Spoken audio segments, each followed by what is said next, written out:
So have you decided your favorite color yet? This is part 2, second video in the videos on the intensity of color and where they appear most intense when you're painting something of a given color. So the last video, we painted an apple. We showed that the intensity of the red, pure color out of the tube, was right here above the tangent of the shadow line. Not up here in the more lit area, and not down here in the shadowed side of the item, which happens to be an apple here. Here's the apple. But right there before you shift across the tangent line into the shadow. Now we're going to paint this little lemon up here on this panel, and we're going to show where the intensity of color ends up on that item in that color. So hold on to your seat and let's get started. This time, as I demonstrate the use of intensity and the placement of the most intense color and where it's placed, we'll be dealing with yellow. So we're going to be painting a picture of a lemon, this lemon. And when we have colors such as cadmium yellow, this is a very interesting color in that it's pretty much the tone that we would be using for a lemon. But on the as far as intensity is concerned, if we add white to cadmium yellow, it will not only get lighter, but it will become less intense. Its chromatic characteristics will deaden, become less, which is great if you're outdoors and you're painting the world around you because it's more natural. But on the other hand, with this more modern color, Hansa yellow, this is Azo yellow. I got the wrong tube, but I don't know if this is true of Azo yellow or not. Probably it is. But with Hansa yellow, if you add white to it, it gets lighter, but it stays intense. It doesn't lose its chromatic attributes.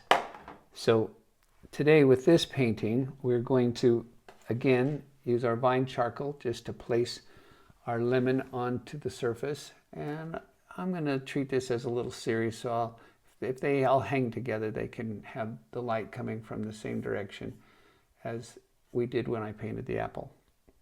So let's see, shape of a lemon. Let's see, let's get it a little higher.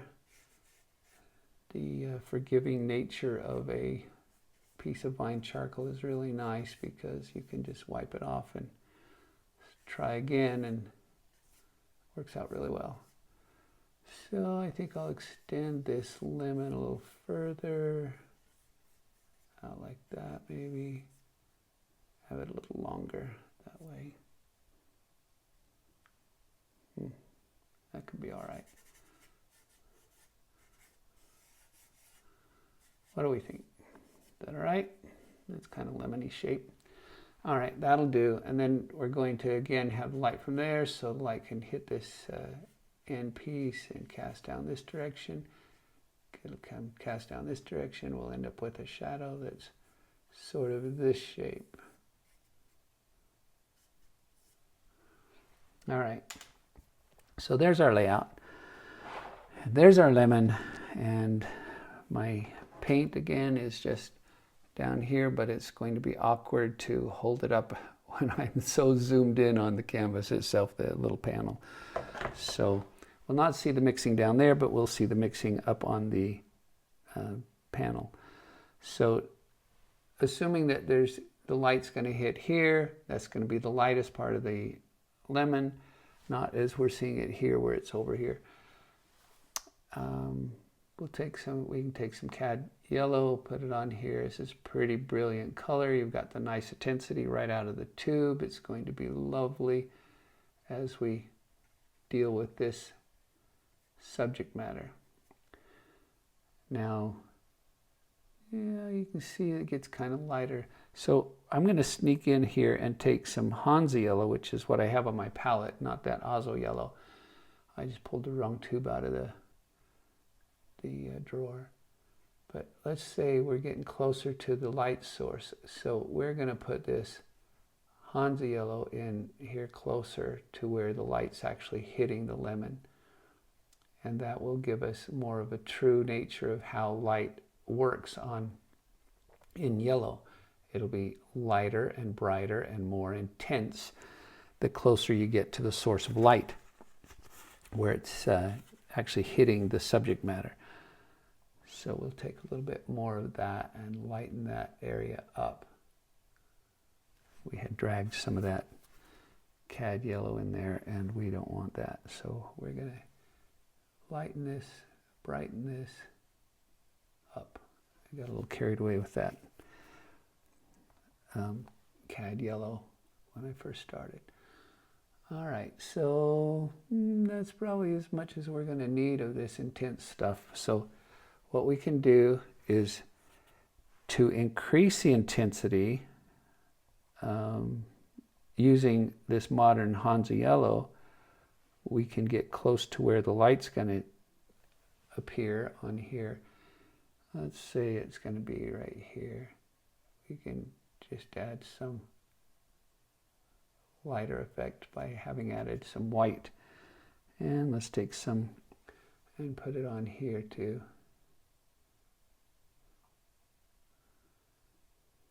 That should be interesting. The paint's going on kind of thick, so if we add a highlight, say we just drop some white right on here, we can take some on our brush like that and just go like that. That may be a little bit hard-edged for a bumpy sort of a fruit, so we can just disturb it a little bit there, and maybe that will look more natural. So now what do we do with the rest of the lemon? We've got our intensity colors up here, because that's how yellow works. The closer it gets to the light, the more intense it is. Right in this area, you're going to get the most intensity if you're painting a yellow object.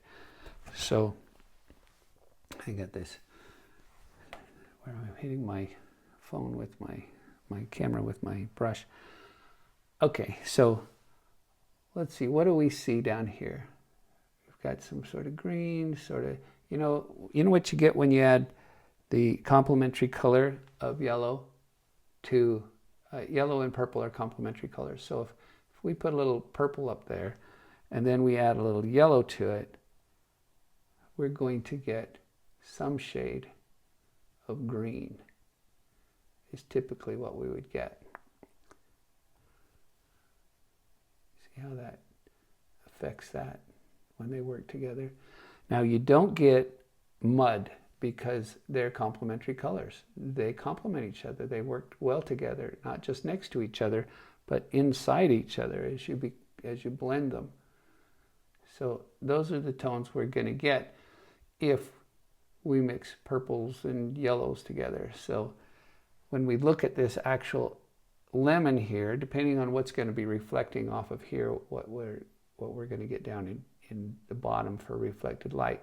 But for now, let's assume we're going to get some of this tone, and we'll use this. This happens to be cobalt violet. That's what I used in here. So let's say take some of this cobalt violet across this part. Now we're going to get into the shadow, the deeper tones of the shadow. Let's see, I'm not putting enough paint when it comes to that. Now here's dioxazine, or however you pronounce it, purple, which is different than that cobalt. And I'm using cad yellow here as I mix these. But you can see what that does different. Okay, I'll slab some more cad yellow into that, and you see what you're going to get. So that might be more natural than what that cobalt violet was doing. So we'll take some of that and put it in here.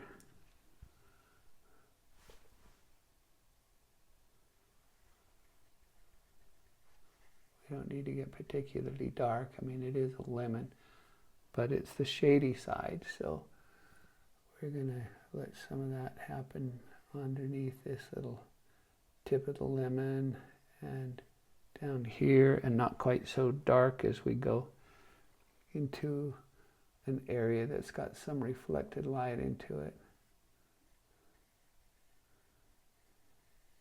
That could come across here and work into our lit side of our lemon. See how this is making this part really pop? It's pretty nice. So the blending's not complete, of course. We've got issues here, but now we can take this color here and create our reflected light down on the bottom part of our lemon as well. We can adjust it as we go, but that kind of gets us started. We can almost take, I'll say, a orangish tone and bring it down in here. That might be an overplay. Yeah, it kind of is. So let's steal some of this color up here, use our panel as our palette. Let's get down on the bottom where it's going to be right up against the ground.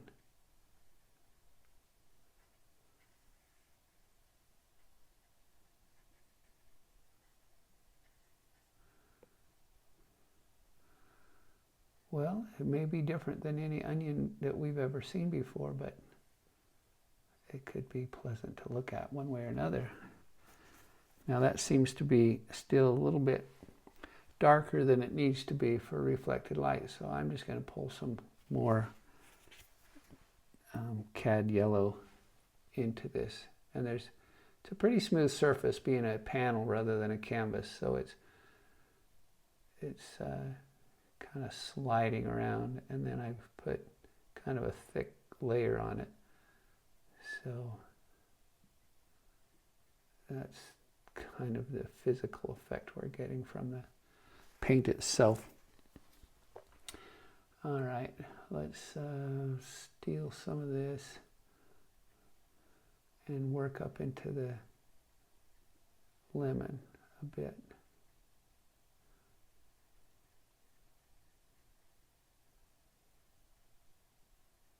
Getting a little bit of texture feel to it, maybe, from the surface that a lemon skin has. This is a fast effort. And it's giving us our information that we're here for, is to see where, if you're painting a yellow item, where the color will be most intense is up by where the light source is, where the light hits the object, whether it's a lemon or something else that's yellow. So I've got enough mess in my brush that to get this cleaned up, if I'm trying to pull the yellow back down into there, it's becoming a little bit challenging, but it's still working all right. So we'll pull that down into there. And then we can take some more of this Hansa yellow, this modern color, and just play it into that area some.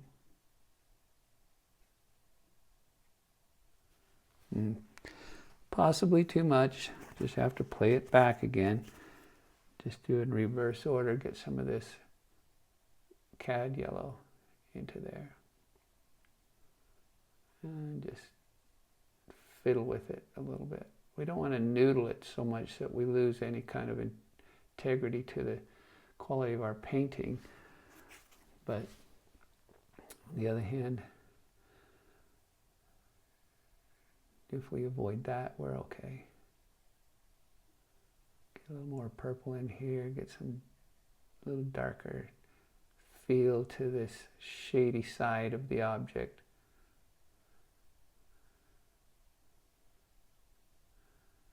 Yeah, it's not looking so bad.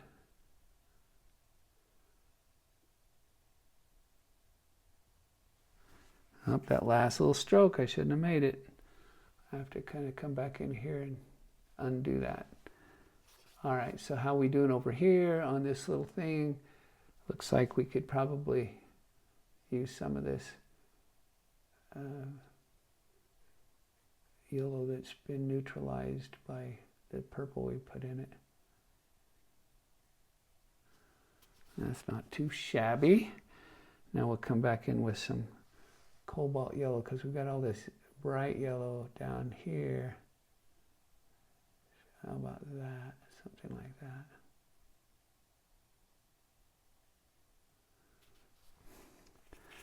Yeah, we can play this yellow back down into here a little bit.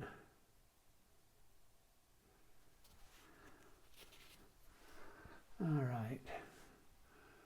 Maybe we could take some of this. We really haven't used very many colors, so it's maybe help with the form of the lemon. Add some of these purpley greens into the transition of the shape of the lemon. So we don't necessarily need to put another white spot down here. It's just lighter, but it's not a highlight. And that's okay. All right, so when it comes to our intensity, I think that we haven't kept it as well as we could. So I'm just going to try to add some of these. Oh yeah, see that Hansa yellow? We could add some white to that and get up next to our highlights a little better with some of this Hansa yellow that's still intense, but it's lighter.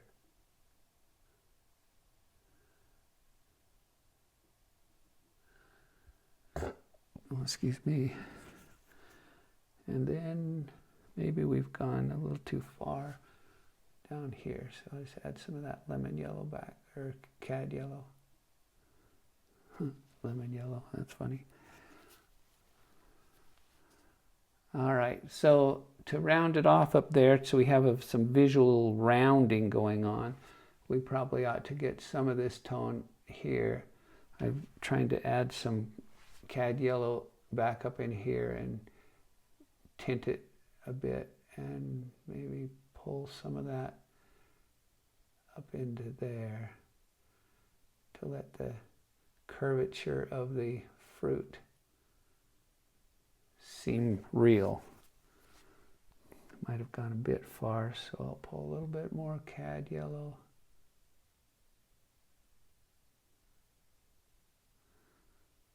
Yep, so that's not too shabby.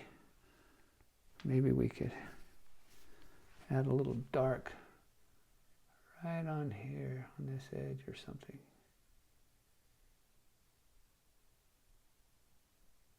Get some form. And then come even darker down here. Because when we do this shadow, it's going to get dark. So that will plant the lemon onto the surface, whatever surface we're going to have this be. Yeah, I kind of maybe got it too dark. The shadowed side of the object should not be as dark as the cast shadow. So we'll see how this happens when we get into the cast shadow.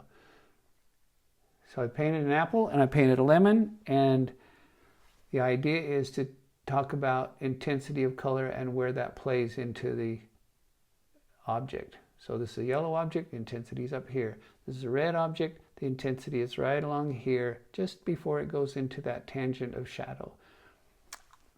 And then the next canvas or panel we're going to do is be blue, and we're going to see where that happens with blue. If in a red one we thought the intensity was going to be up here, we would be wrong, because when we add white to red, it really pinks up. I mean, we've mixed some other tones into here, but it still lightens up and becomes less pure and beautiful and rich and chromatic as this is right here. And the same is true here. This is, so this is the opposite, basically, is the warmest, the most chromatic is not by the light, but with yellow it is by the light. So that's just the difference between those two particular colors. We're going to see what happens with blue as we do the next video. So this is the second video. If you'll just subscribe and like and make comments, that'd be terrific. And I'll be back with the next video in this series. Thank you. Have a great day. Take care. Bye.